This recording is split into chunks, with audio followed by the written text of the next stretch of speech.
Hello, hello, Studio 108 friends. Tracy's here with Andy Holland. So happy to sit with Andy today and to unpack some of the really great initiatives he has offered throughout this greater Cleveland area, which how nice is it for me to be now up in this ring of goodness that you've got rather than kind of on the periphery in Akron, kind of waving from a distance. Yay. Absolutely, that's where we met, down in Akron. Right? And then I kind of like creeped into your neighborhood. That's right. And I'm like, hey, you can sit down and chat with me. So super glad you're here today. No, thank you. I appreciate you inviting me to be here today. Yeah, it's going to be a good chat. Andy is the I Can, I Will Foundation. He has some initiatives that are really instrumental in bringing yoga into communities that are have less access. And that's really embodying and living and walking the talk. So I have so much mad respect for you. And I'm so excited just to get a little pre-chat today about where your lens is and what kind of ideas you're bringing into communities and how you're kind of lifting people. Right? You Absolutely. use that analogy, like all boats rise. So let's hear about Andy's boat. Tell me a little backstory. Well, a little backstory. Well, I'll give you two different small backstories. One was, we had been doing events down in Lincoln Park for about 4 years when it came around to, the summer of 2016. And it came to a certain point where after one of the workshops that we had done down there that I always try to, it was all about creating an experience. So when people come as guests, just like when they come to your studio, it's the experience that they, feel when they come there. And it was kind of a situation where I always led my volunteers to like, do you want to be greeted by a sign that says yoga this way, or do you want to be greeted by a handshake, a hug, a smile, and a real person? And so we always try to put that into our events. And one of the things that I had learned, as a big reader of Dr. Wayne Dyer, one of the things I had learned from him is he always talked about how he entered from the back of the room, that he broke down the barrier between being up here on stage and here's the people that came to your event. So I always try to make it a practice afterwards, after saying a few words, thanking everybody for coming, and then going out and meeting people that I hadn't met before. And at this one event in 2016, these three girls walked up to me, and one of them was Nora Rage. And she said, I'm a teacher at Lincoln West School of Global Studies, and your message about self-empowerment is what we're trying to teach our students. Would you come and do this in the schools? And so that was really a catalyst for getting us into the schools. It was just, we kind of felt we were at a point after doing that since 2012 that all we were doing is, because let me back up, in 2012, there really wasn't a lot of people doing rooftop yoga or Edgewater yoga, or Believe in CLE was starting a year later and all that stuff. So there wasn't a lot of people doing it. But by the time 2016 came around, everybody had a yoga event somewhere. And so it felt like what we were doing is just, we're taking people from this yoga event and bringing to this yoga event. And they're taking people from this event and bringing to this event. And it's the same 8 to 10% of the people. And we felt those people they already got it. They already did the hardest thing. They walked through the door. So it was like a preaching to the choir thing.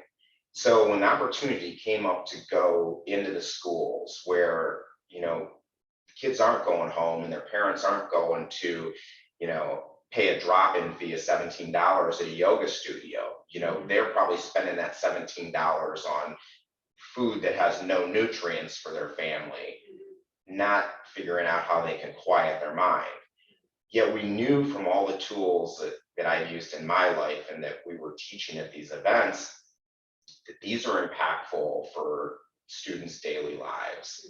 And as Tara would say, she's another one of the directors, she would always say, we want to teach you all the things that we wish we would have learned when we were in school. Yeah, 100%, into a culture and a community that otherwise wouldn't have access to that. Absolutely. And even something as simple as you and I know, teaching someone how to do breath work, some simple pranayama breath work can reset their day.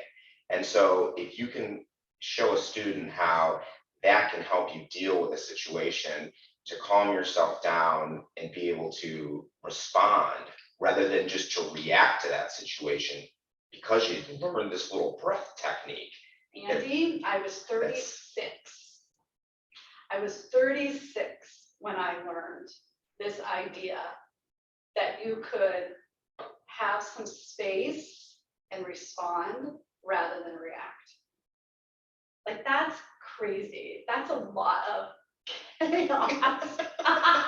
So many mistakes, so much pain. Like, that's so much reactivity. And so for you to give that single message and to put it into a culture that's like, I'm not saying one culture is more reactive than the other, but it's a reactive culture. Like most people, when they are reactive, like me for 36 years, you know, to like put that seed, that thought seed, it's like such a paradigm shift for them to just say, wait a minute, you mean it might be a good idea not to hit back, not to shout back, not to, you know, whatever it is.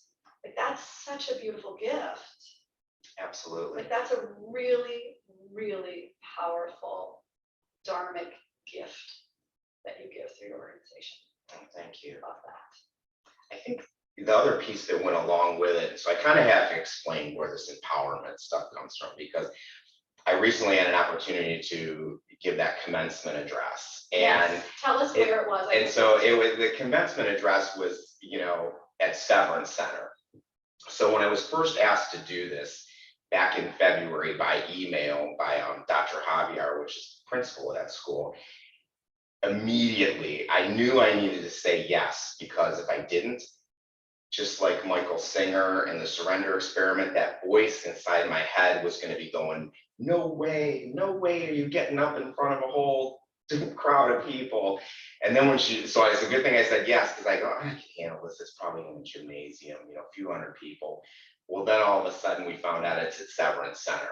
And so immediately your mind's going, this is the world-renowned Cleveland Orchestra's on this stage. You know, when my parents were alive, they went to hundreds of concerts there and supported it. And so part of me was like, oh, this is a big deal. Yeah. So I kind of had to shift out of that thinking too, because that's all the ego saying, you know, making it a bigger deal. So I kind of tried to shift to the attitude of like, how may I serve? I'm being asked to do this, not for Andy, but for the benefit of the people in the room. So what do they need to hear? You know, this isn't about me getting up and giving this speech, although that's a byproduct of it. You know, what do they need to hear? And that's kind of how I wrote and addressed it from there. But actually the empowerment piece, so the reason I brought this whole thing up is because my sister sent the link out to my niece and nephew, and she said, just so you know, that's not the guy I grew up with that was in front of that podium. She sold you out right off the bat. She sold me out. She sold me out right off the bat. So, and what she means by that is, so I'll tell you this in a really brief story because it's pretty long, but back in the end of 2005 and the beginning of 2006, this is what my life looked. I had just got promoted to full-time at UPS. I was running a video production company in Strongsville full-time. I was a trustee at the Strongsville Chamber of Commerce. I was vice president of the Arts Council. I was going through a divorce. My head hurts. I decided to go back to school and finish my bachelor's degree in business on Thursday nights right down the street at Indiana Wesleyan University. Wow. And I was filming a hip hop project on the streets of Cleveland at night. So terracing is like, I don't think he ever slept, and I didn't. And by 2006 in June, I landed myself in university hospitals. And to shorten that part of the story, I ended up at Southwest first, and they did MRIs and they couldn't figure out what's wrong with me. They're like, some type of spinal degeneration. We have no idea, nothing else we can do for you here. We're going to transport you down to University Hospital's neurological intensive care unit. So after a few days of being down there, they figured out that, you know, this wasn't a tumor. Every day they would send out blood work and it would come back and they'd read off the list of ugliest diseases in the world that you can think about that I don't have. Mhm. And while I was in university hospitals, I was pretty much numb from here down. Wow. And it was really life changing because I had a doctor that, well, let's just say didn't have the best bedside manner. Mhm. The ones in intensive care were very accommodating. This guy didn't. And he looked at me and he said, I was sitting in a wheelchair, and he said, you know, you need to get used to this. You may have to have some walking assistance the rest of your life. When, what they decided is it was transverse myelitis. And because I was so run down, a virus settled on my spinal cord, which caused the numbness Mhm. from the chest down. And he said, you may have a partial recovery with numbness on the bottom of your right foot or quads numb or whatever. But he basically just he left the room, and tears were just pouring out my eyes. And people were there that said, Andy, you're better than that. You want to be skiing in the Rocky Mountains 6 months from now. Don't listen to him.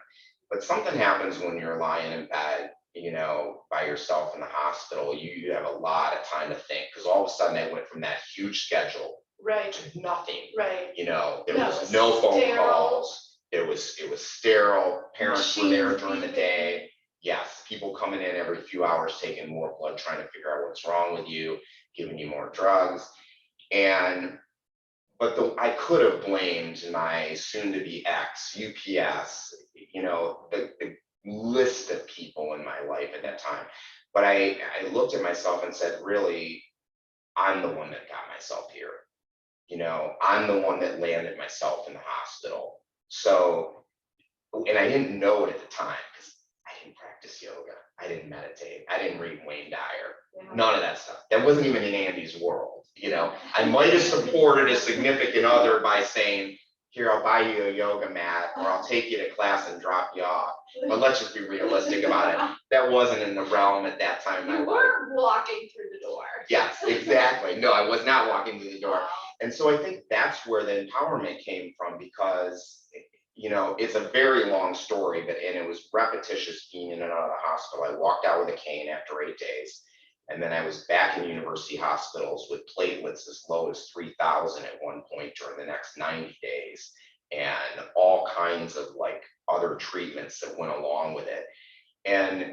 But I think it was the point that saying, hey, when I took responsibility for that, what it does is it's the first step on being self-empowered. Because now, what I didn't know at the time, but after living it and sharing it with a lot of people, you realize what you do by accepting responsibility. And that's not to feel guilty or beat yourself up, but you've all of a sudden, taken your power back. Mhm. Because if I said it was UPS's fault or my customer's fault, well, then I'm not going to get better unless they change. I think what's so hard, because, we all have, like most of us, and if you haven't, many blessings to you. But we all get hit with a God stick. We do.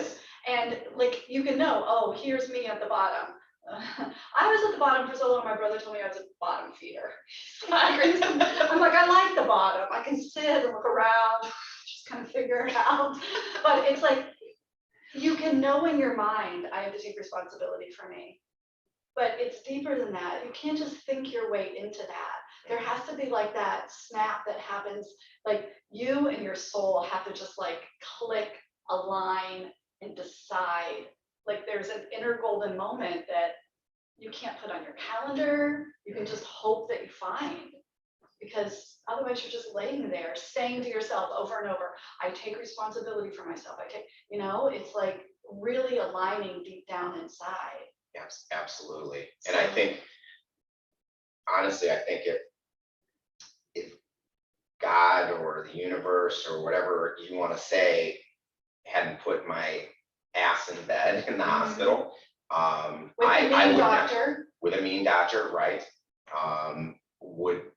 Wouldn't have been in this place. I wouldn't be sitting here now. And it enabled me to, because my world just crashed, just stopped. When I wrote in my journal about it, I wrote it was like 30 years of increasing speed on a treadmill you know, and all of a sudden it's just the wheels came off and that was it. And there was no like ease into it. It was like, you're gonna call off UPS, which I never did. You're gonna not go in and run your company. You're just gonna sit.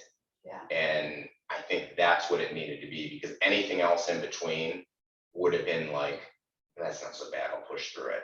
Exactly. And this is And something I what was your couldn't push first through. step? What was your first step? Like, was it a book? Was it a class? Well, Was it a I think the motivation started there, or the inspiration kind of started there in the hospital. But how I kind of shifted to yoga and meditation was, I think I told someone this the other day, I used to be on the fast food and the, you know, going out to eat in the bar circuit. And all of a sudden I moved from that, you know, like eating lunch through a drive-through to like the coffee circuit. You could find me at Civilization in Tremont or Starbucks in Strongsville or, you know, any other coffee shop around the city. And I would take books and read. Gotcha. And I think, you know, somewhere along the transition, I was reading a book by Sandra Ann Taylor. It was like Quantum Success, I think it was. And I was sitting in Starbucks in Strongsville and reading it. And I also been listening to a couple of Wayne Dyer things. Everybody kind of talked about yoga. And the only experience I had with yoga at all is I had an aunt while I was growing up, and my Aunt Jane. And she was way before her time. She went to India and she practiced yoga, and she was married to my uncle that was very blue suit, IBM. You can do this thing, but we don't talk about it. Interesting. So that was my only experience with yoga at all. Like, you go off somewhere. Yeah. So I'm sitting in Starbucks in Strongsville, and this one woman, Kim, who owned Kim's School of Dance in North Royalton, I had known her from some events in Strongsville. She walks up to the table and sees what book I'm reading, and we start chatting. And she goes, well, you know, in my dance studio, I do teach yoga on Monday nights. And she goes, you could join anytime. I said, oh, that's nice. I appreciate the invite. And so like a week later, I'm sitting back up at the coffee shop in Strongsville, and I'm having trouble focusing on reading. I'm like, you know what? I'll go back to Target behind that and I'll buy a yoga mat. And then I'm going to go back to the apartment I was living in North Royalton at the time, and I'm going to call the studio.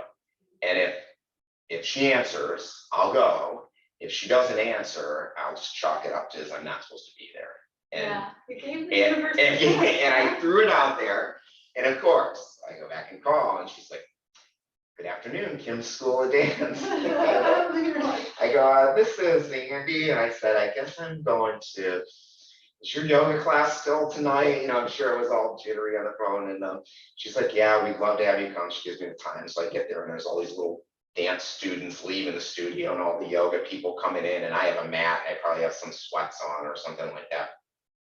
About to walk into the studio, and I feel this tug at my shirt like that. And I turned around, and it was this girl who turned out to be a good friend, Stacy, but I didn't know her at the time. And she goes like this and points to my shoes. You need to take your shoes off.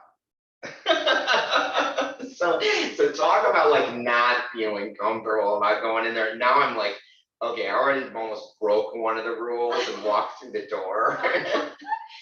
but to shorten that part of the story, what ended up happening is, you know, Kim would do this hour hatha yoga class, and she joked around a lot in class, so there wasn't a lot of seriousness to it. I think it was just to break, you know, it was a friendly class. But one of the things she did in that class is she did this guided yoga meditation, which obviously later on I came to know as yoga nidra. So I was working at like having to go in at like 3 a.m. at UPS, and this class was wrapping up at like 9:30 at night. So I leave the first night, and I get up the next Tuesday morning, and I'm like, I slept 5 hours, but I feel rested, like ready to go. I go, that's a fluke, you know. So about 2 or 3 more weeks go by, or almost a month, of going on Monday nights, and I'm like, every Tuesday morning after this class, like I am ready to jump into this stressful environment, and I feel good, and I'm in a good mood at 2:30, 3:30 in the morning, and I go, there's something up with that yoga stuff. And that was kind of like that was the hook for me. I love that because I tell people a lot, like, don't judge your class by what happens here.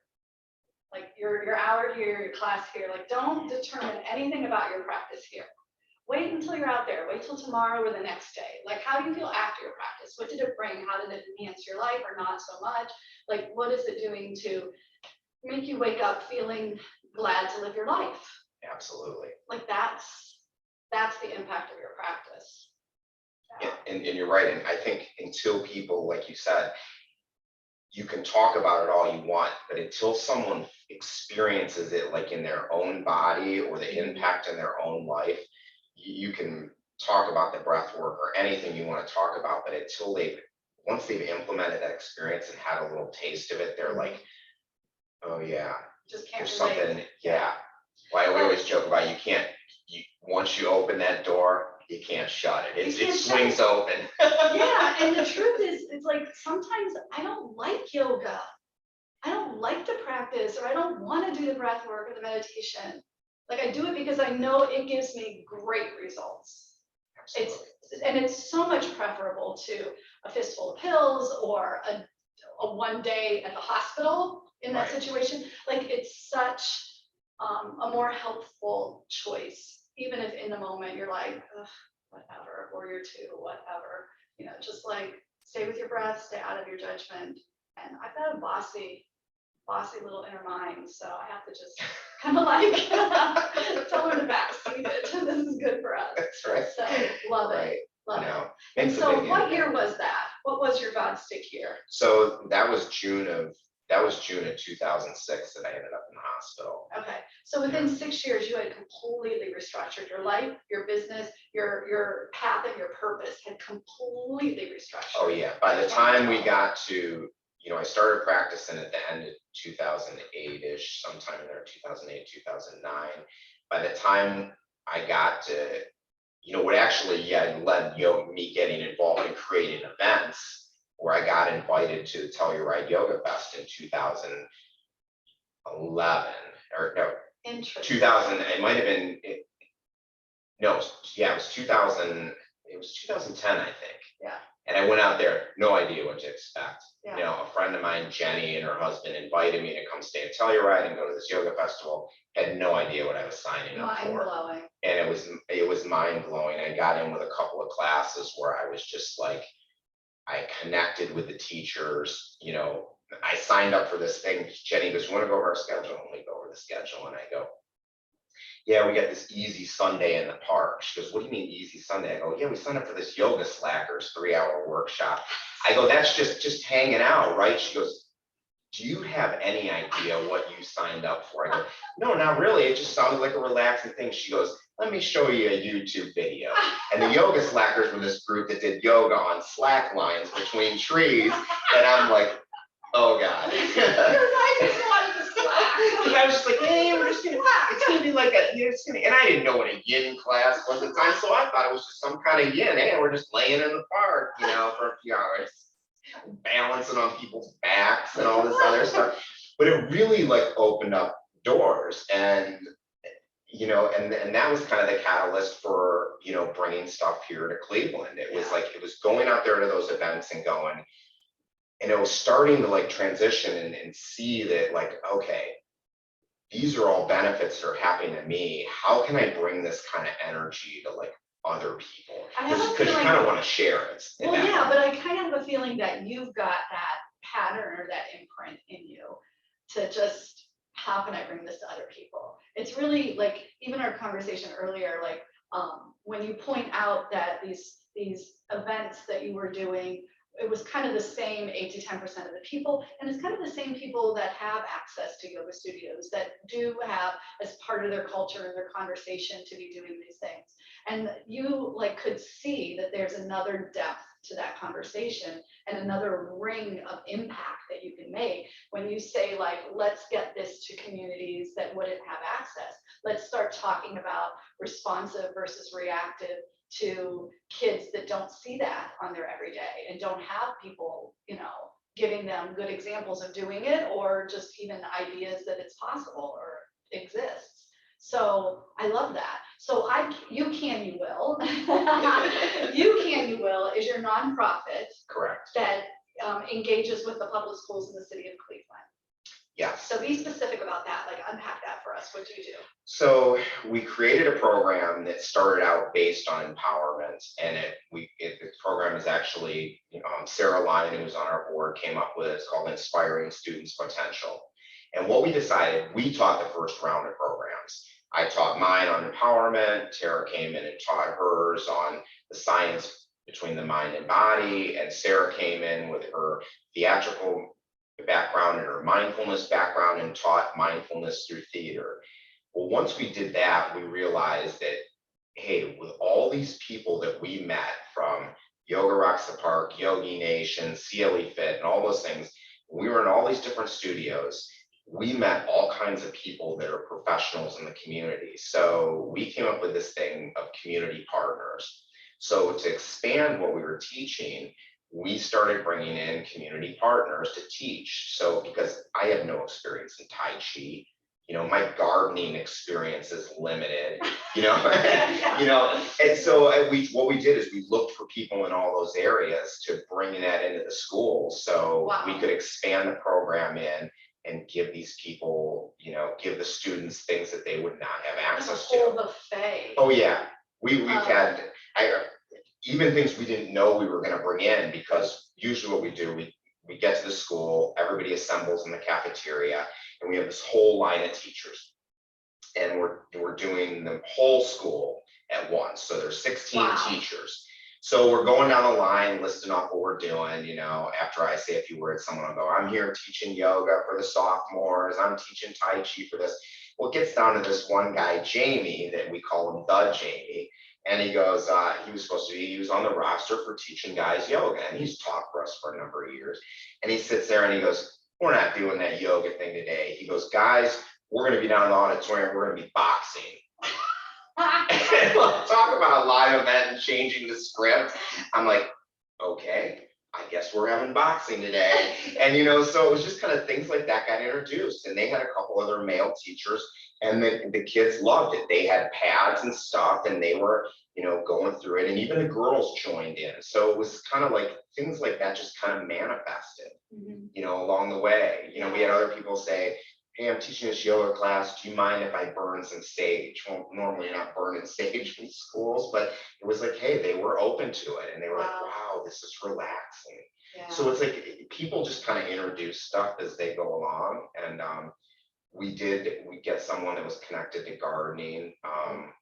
We're hoping to bring some people in that, offer financial advice even, that can talk about, hey, because so much time is spent on social media, and corporate America and worldwide corporations are just bombarding with people trying to get you to spend your money. Yeah. Well, if you're a student coming out of that and you have no idea how to manage money because all they taught you in school was like how to write out a check or open a savings account, you're not going to survive in this. You're right. And so those are all empowering programs that we try to bring in, and we bring in, like I said, professionals from the community to come in and teach. Love it. And I know you welcome or bridge people to Zen work. So when the schools want more yoga specific throughout the year, you're able to hook up through that organization too. Absolutely. And that kind of came about because during all these yoga events in Cleveland area, I will say that not every business practices, not every business takes their practice from the yoga mat to their front office. Gotcha. And I understand as a small business owner what causes that, because you have overhead, you've got employees, and you've got all stuff. But one thing that, and this came kind of from Yoga Rocks the Park, because Yoga Rocks the Park pushed all the cities to go get studio sponsorship.